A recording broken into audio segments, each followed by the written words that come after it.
Assalamualaikum warahmatullahi wabarakatuh.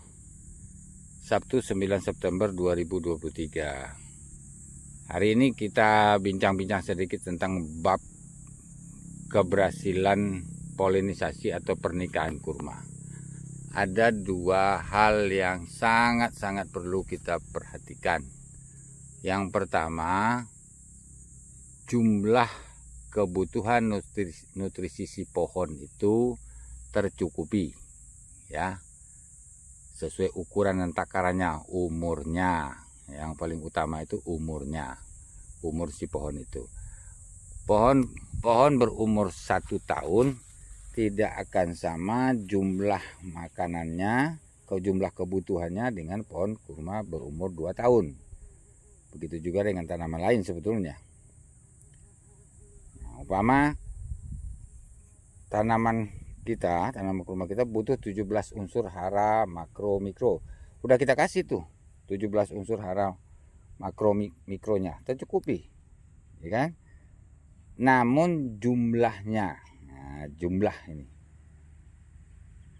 karena dari 17 unsur hara, makro, mikro itu persentase jumlahnya berbeda-beda, nggak mau dia sama. Sederhananya begini, dia butuh N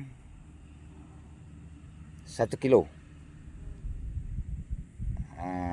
tapi untuk P dan K nya butuh 1,5 atau setengah kilo, ya kan? Itu cari sendiri lah.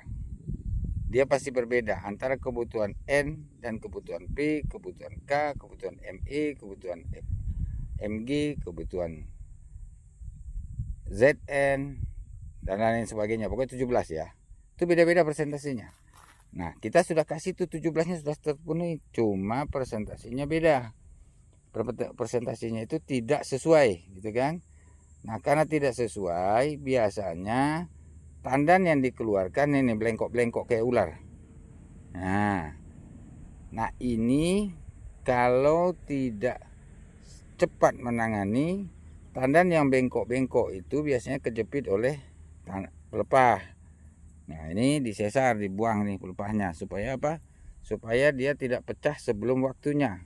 Nah, kalau ibarat manusia lahir formatur gitu ya, jangan sampai dia formatur.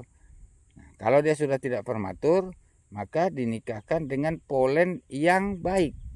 Nah, faktor keduanya polen. Faktor pertama, ketersediaan nutrisi dengan jumlah yang sesuai dengan ukuran dan takaran si pohon.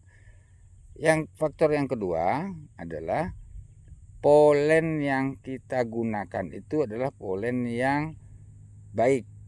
Nah, gitu. Baik maksudnya tidak terkontaminasi dengan zat-zat lain. Umpamanya mau polen yang kita beli dari Jazira atau dari mana-mana, atau polen segar kita sendiri.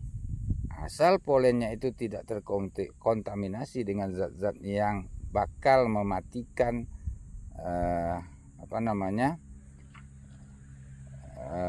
tepung sari itu, atau katakanlah mematikan sel jantan itu, atau mencacatkan sel jantan, nah, aman. Terserah mau polen diimpor kek, polen yang kita tanam sendiri kek, dari pohon kurma jantan yang kita tanam sendiri, atau kita beli dari luar negeri, sama saja. Yang penting dia sehat.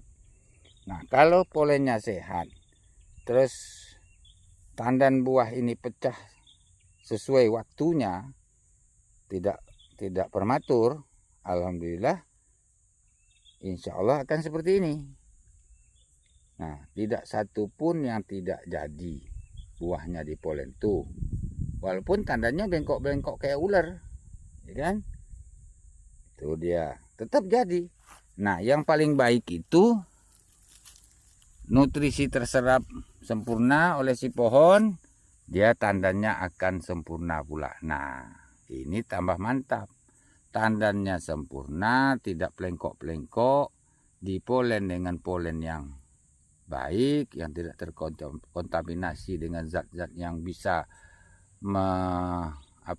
membunuh polen jantan. Ini jadinya buahnya sempurna, tandanya sempurna, dilihat juga cantik, mata memandang seneng. Nanti kalau udah besar, buahnya glowing, besar, dijual jadi kepeng. Begitu saudara-saudari ya. Jadi ulangi lagi, 2 faktor yang harus dipahami oleh petani kurma. Pertama, ketersediaan 17 unsur hara makro mikro dengan persentase yang bersesuaian dengan ukuran dan takarannya si kurma. Yang kedua, polen yang baik.